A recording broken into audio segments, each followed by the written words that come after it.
कधी लक्षात आलंय का तुम्ही सगळ्यांसाठी वेळ काढता, सगळ्यांना समजून घेता, पण दिवसाच्या शेवटी स्वतःसाठी एकही ठोस उत्तर उरत नाही. लोक तुम्हाला समतोल, शांत, समजूतदार म्हणतात, पण त्या शांततेआड चाललेली आतली घालमेल कोणालाच दिसत नाही. इथेच प्रवास सुरू होतो तूळ राशीचा, जिथे प्रत्येक निर्णय इतरांसाठी योग्य असतो, पण स्वतःसाठी अपूर्ण राहतो. ही कथा राशीची नाही, तर त्या मनाची आहे, जे सगळ्यांना सांभाळताना हळूहळू स्वतःपासून दूर जातात. जर तुम्हालाही कधी असं वाटलं असेल, की तुम्ही सगळ्यांच्या आयुष्यात आहात, पण स्वतःच्या आयुष्यात नाही, तर पुढे येणारे शब्द तुम्हाला थांबवणार नाहीत, ते तुम्हाला आरसा दाखवतील. तूळ राशी सगळ्यांचा तोल सांभाळताना स्वतःचा का हरवते? ही राशी तूळ राशीचा स्वभाव पाहिला तर ही राशी कायम समजूतदार, शांत, समतोल राखणारी वाटते. समोरच्याच्या भावना, गरजा, अपेक्षा यांचा विचार करून बोलणारी, वागणारी, निर्णय घेणारी ही राशी आहे. पण हाच गुण हळूहळू तिच्यासाठी ओझं बनतो. कारण सगळ्यांना योग्य वाटावं, सगळ्यांना न्याय मिळावा, कोणालाही दुखवलं जाऊ नये, या विचारात तूळ राशी स्वतःच्या मनाचा आवाजच दाबून टाकते. ही राशी अनेकदा स्वतःला प्रश्न विचारते, मी काय करू इच्छितो? पण त्या क्षणी दुसऱ्याचा विचार पुढे येतो. समोरच्याला काय वाटेल? तो दुखावेल का? नातं बिघडेल का? अशा असंख्य शक्यता डोक्यात फिरू लागतात. या सततच्या ताळमेळाच्या प्रयत्नात तूळ राशीचे स्वतःचे मत धूसर होत जाते. निर्णय घेताना ही राशी इतरांच्या बाजूने झुकते, पण नंतर एकट्यात स्वतःशीच अस्वस्थ होते.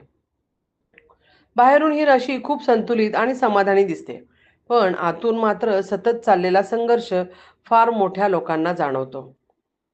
तूळ राशीला टोकाची मतं आवडत नाहीत, भांडण टाळायची असतात, म्हणून ती अनेकदा स्वतःच्या भावना गिळून शांत राहते. आणि प्रत्येक वेळी शांत राहणे म्हणजे मन शांत असतंच असं नाही. काही वेळा ही शांतता म्हणजे स्वतःपासून दूर जाण्याची सुरुवात असते. नात्यामध्ये तूळ राशी खूप काही देते, समजून घेते, ॲडजस्ट करते, पण जेव्हा स्वतःच्या गरजा व्यक्त करायची वेळ येते, तेव्हा ही राशी थांबते. आता नको, योग्य वेळ नाही, समोरचा समजून घेईल, असं ती म्हणत स्वतःलाच थांबवत राहते. हळूहळू तिला स्वतःचंच कळेनासं होतं, की नेमकी काय आहे, काय हवंय आणि कुठे जायचंय. सगळ्यांचा तोल सांभाळताना तूळ राशी स्वतःचा तोल हरवते. कारण तिने आयुष्याला आरसा बनवलेलं असतं. प्रत्येकाला त्यात आपलं प्रतिबिंब दिसतं, पण त्या आरशामागचा स्वतःचा चेहरा तिला दिसेनासा होतो. ही राशी स्वतःमध्ये हरवते. ती कमकुवत असल्यामुळे नाही, तर जास्त समजूतदार, जास्त संवेदनशील आणि जास्त न्यायप्रिय असल्यामुळे. तूळ राशीचा खरा संघर्ष हा बाहेरच्या जगाशी नसतो, तर स्वतःशी असतो. आणि जेव्हा ही राशी स्वतःला पुन्हा ओळखायला लागते, तेव्हाच तिच्या आयुष्याचा खरा समतोल सुरू होतो. तूळ राशीला स्वतःची ओळख पुन्हा सापडणं सोपं नसतं. कारण ती आयुष्यभर स्वतःपेक्षा इतरांना प्राधान्य देण्याची सवय लावलेली असते. जेव्हा अचानक एकांतात बसायला मिळतं, तेव्हा ही राशी अस्वस्थ होते. शांतता हवी असते, पण त्या शांततेत स्वतःचेच प्रश्न अधिक मोठ्या आवाजात ऐकू येतात. इतक्या वर्षात आपण इतरांसाठी काय केलं याची यादी मोठी असते, पण स्वतःसाठी काय केलं याचं उत्तर धूसर असतं. ही राशी अनेकदा योग्य संधी समोर उभी राहते, पण निर्णय लांबवते. कारण निर्णय म्हणजे कुणाच्या तरी बाजूने उभं राहणं आणि कुणाच्या तरी विरोधात जाणं. तूळ राशीला हे जमत नाही. त्यामुळे आयुष्य काही वेळा तिच्या हातातून हळूहळू निसटत जातं. संधी निघून गेल्यावर ही राशी स्वतःलाच दोष देत बसते. पण तरीही पुढच्या वेळी पुन्हा तेच चक्र सुरू होतं. तूळ राशीचा एक वेगळा स्वभाव म्हणजे ती स्वतःच्या वेदना सौम्य शब्दात झाकते. ती फारसा गोंधळ घालत नाही, फारसा आवाज करत नाही. आतून दुखत असतानाही चेहऱ्यावर समजूतदारपणाचं हसू ठेवते. त्यामुळे लोकांना वाटतं, की ही राशी सगळं सहज हाताळते. प्रत्यक्षात मात्र ही राशी स्वतःला सावरत सावरत थकून गेलेली असते.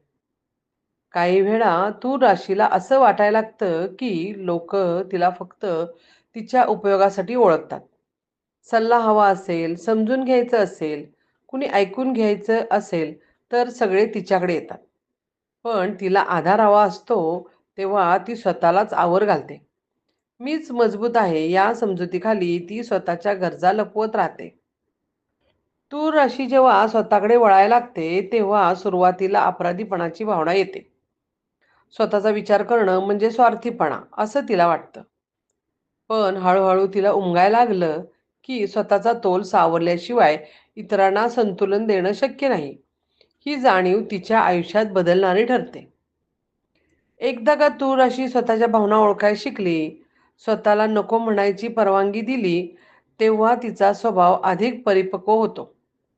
ती अजूनही न्यायप्रियच राहते, समजूतदारच राहते, पण स्वतःला हरवून नाही. तेव्हाच तिच्या आयुष्यात खरा समतोल येतो, जिथे इतरांसोबत ती स्वतःलाही समान स्थान देऊ लागते. तूर राशीचं आयुष्य अनेकदा बाहेरून नीटनेटकं, संतुलित आणि सुसंवादाने भरलेलं दिसतं. पण या सगळ्या समतोलामागे एक सतत चाललेली आतली तडफड लपलेली असते. ही राशी स्वतःला नेहमी दुसऱ्याच्या जागी ठेवून विचार करते. पण कोणी तिच्या जागी उभं राहून विचार करेल याची अपेक्षा मात्र क्वचितच करते. त्यामुळे हळूहळू एक वेगळाच एकटेपणा तिच्या मनात घर करतो. तूर राशीला नात्यामध्ये स्पष्ट सीमा आखणं अवघड जातं. कुठे थांबायचं, कुठे माघार घ्यायची, कुठे स्वतःसाठी उभं राहायचं, हे ठरवताना ती गोंधळते. कारण सीमा आखणं म्हणजे कुणाला नकार देणं आणि नकार दिल्याने नातं तुटेल की काय, अशी भीती तिच्या मनात असते.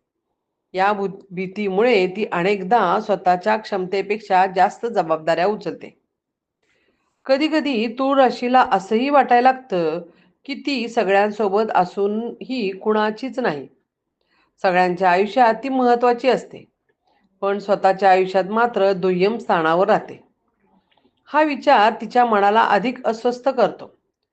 तरी सुद्धा ती याबद्दल बोलत नाही, कारण तिला स्वतःच्या भावनांचं ओझं कुणावर टाकायचं नसतं. तूळ राशीचा आणखी एक खोल पैलू म्हणजे तिची सौंदर्याची आणि सुसंवादाची ओढ. आयुष्यात सगळं सुरळीत दिसावं, शब्द नीट असावेत, वातावरण शांत असावं, अशी तिची इच्छा असते.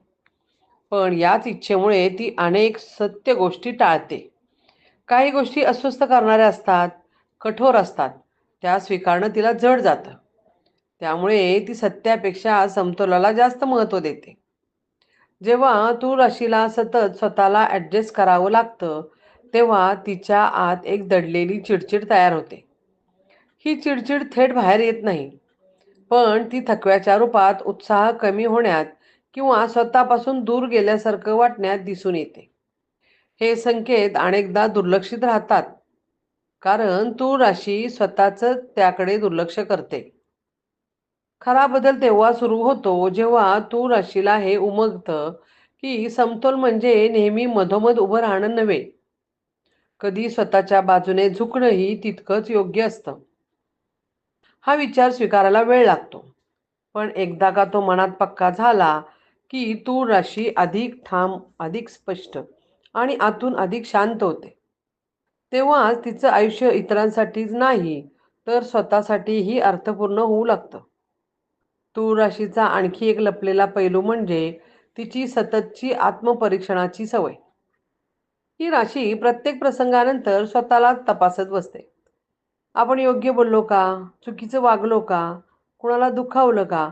ही सवय बाहेरून परिपक्वता वाटते, पण आतून ती स्वतःवरच अविश्वास निर्माण करते.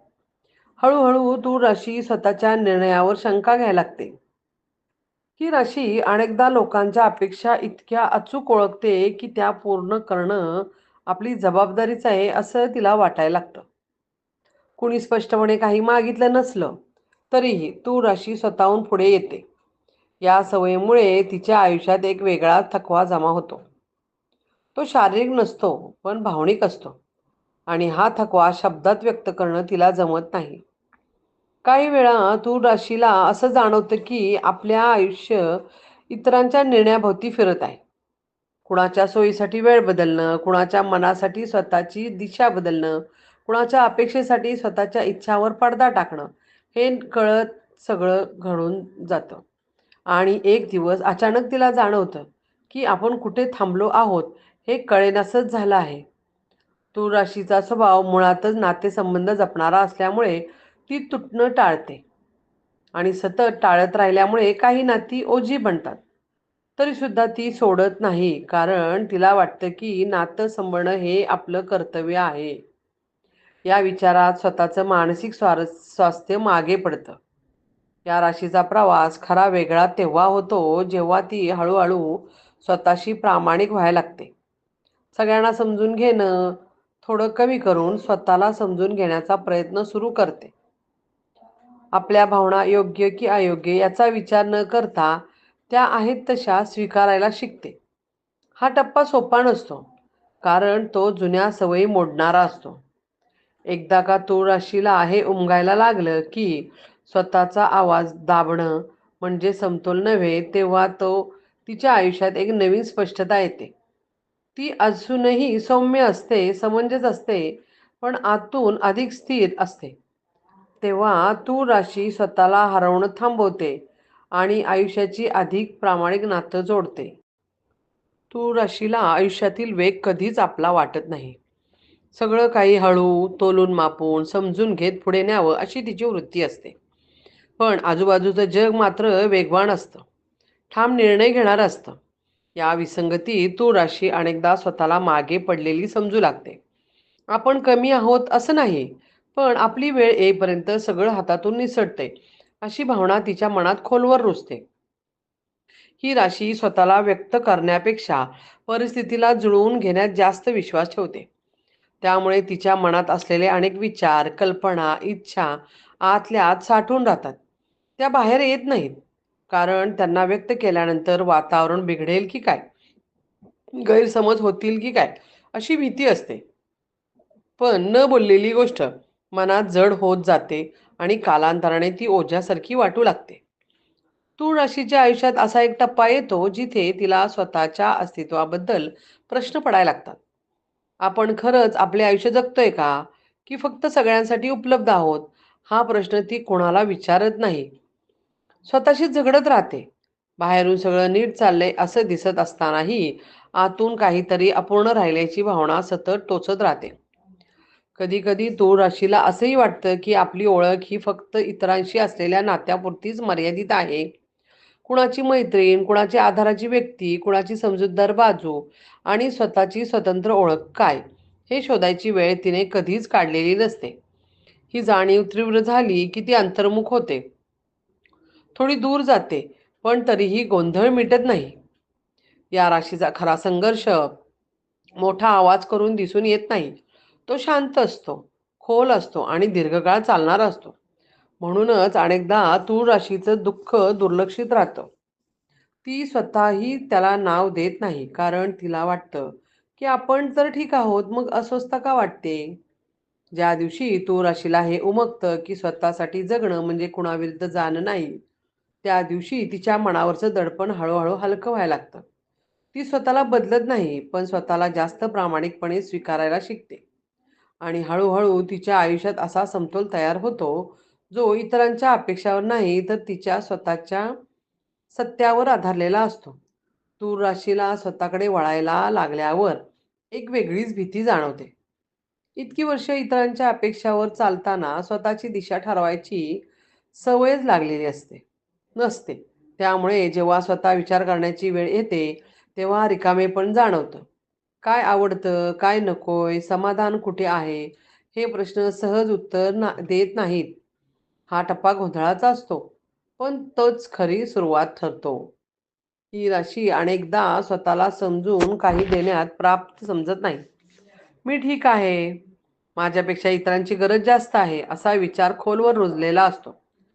त्यामुळे स्वतःसाठी वेळ काढणं, स्वतःची इच्छा व्यक्त करणं, स्वतःची बाजू ठामपणे मांडणं तिला अवघड वाटतं. पण या सततच्या दुर्लक्षामुळे आतून एक प्रकारची पोकळी निर्माण होते, जी कुणीही भरून काढू शकत नाही. तूळ राशीचा स्वभाव लोकांना जोडणारा असल्यामुळे तो स्वतःच्या मध्यस्थाच्या भूमिकेत अडकवते. दोन बाजूंमध्ये समेट घडवणं, तणाव कमी करणं, वातावरण शांत ठेवणं. हे सगळं करताना ती स्वतःला मागे सारते. हळूहळू ही भूमिका तिची ओळख बनते. पण जेव्हा तिला स्वतःची गरज असते, तेव्हा हीच ओळख तिला बांधून ठेवते. काही वेळा तूर राशीला असं जाणवते, की आपण नेहमीच उपलब्ध आहोत, म्हणून आपली किंमत कमी लेखली जाते. लोक सवयीने येतात, सवयीने बोलतात, सवयीने अपेक्षा ठेवतात आणि ही राशी ही सवयीने सगळं स्वीकारते. पण आतल्या आत तिला हे जाणवत राहतं, की आपल्याला समजून घेण्याचा प्रयत्न फारच थोडे लोकं करतात. या प्रवासात तूळ राशीला शिकावं लागतं, की शांत राहणं आणि स्वतःला दडपणं यात फरक आहे. प्रत्येक वेळी समजूतदारपणा दाखवणं गरजेचं नसतं. कधी असहमती व्यक्त करणं, कधी थोडं कठोर होणं, कधी स्वतःसाठी उभं राहणं तितकंच महत्त्वाचं ठरतं. ही जाणीव तिच्या आयुष्यात हळूहळू स्पष्टता आणते. जेव्हा तू राशीला स्वतः केंद्रस्थानी ठेवायला शिकते, तेव्हा ती इतरांपासून दूर जात नाही. उलट नाती अधिक प्रामाणिक होतात. कारण आता ती देताना स्वतःला रिकामं करत नाही. तिचा तोल आता केवळ बाहेरच्या जगासाठी नसतो, तर आतल्या मनासाठीही असतो. आणि याच टप्प्यावर तूळ राशी खऱ्या अर्थाने स्वतःला पुन्हा सापडायला लागते. जर या शब्दांमध्ये तुम्हाला स्वतःची छबी दिसली असेल, तर हे ऐकून थांबू नका. स्वतःला समजून घेण्याचा हा क्षण इथेच थांबवू नका. आतापर्यंत सगळ्यांसाठी जगताना जे मनात दडपलं गेलं आहे, त्याला थोडी जागा द्या. स्वतःच्या भावना, प्रश्न आणि गोंधळ यांना दुर्लक्ष करू नका. कारण तेच तुम्हाला पुढच्या वाटेवर घेऊन जाणार आहे. आजपासून एक छोटा बदल करा. सगळ्यांना समजून घेण्याआधी स्वतःचं ऐकायला प्रयत्न करा. कुणाला दुखवू नये म्हणून स्वतःला दुखवणं थांबवा. तुम्ही शांत आहात म्हणून तुम्हाला काहीच वाटत नाही, असं नाही. आणि तुम्ही समजूतदार आहात म्हणून तुमच्या गरजा कमी होत नाहीत. जर तुम्हाला वाटत असेल, की हा विषय तुमच्या मनाशी जोडलेला आहे, तर यावर विचार करा. याबद्दल बोला आणि अनुभव इतरांपर्यंत पोहोचू द्या. तुमचा एक शब्द, एक शेअर आणि एक प्रतिक्रिया कुणाच्या तरी आयुष्यात आरसा ठरू शकते. आणि प्रवासात एकटे राहू नका. इथे असे अनेक आहेत जे स्वतःला शोधत आहेत. हा तोल इतरांसाठी नाही, तर स्वतःसाठीही जपण्याची वेळ आता आली आहे. आजचा क्षण वापरा, स्वतःकडे वळा आणि या प्रवासात आमच्यासोबत पुढचं पाऊल टाका.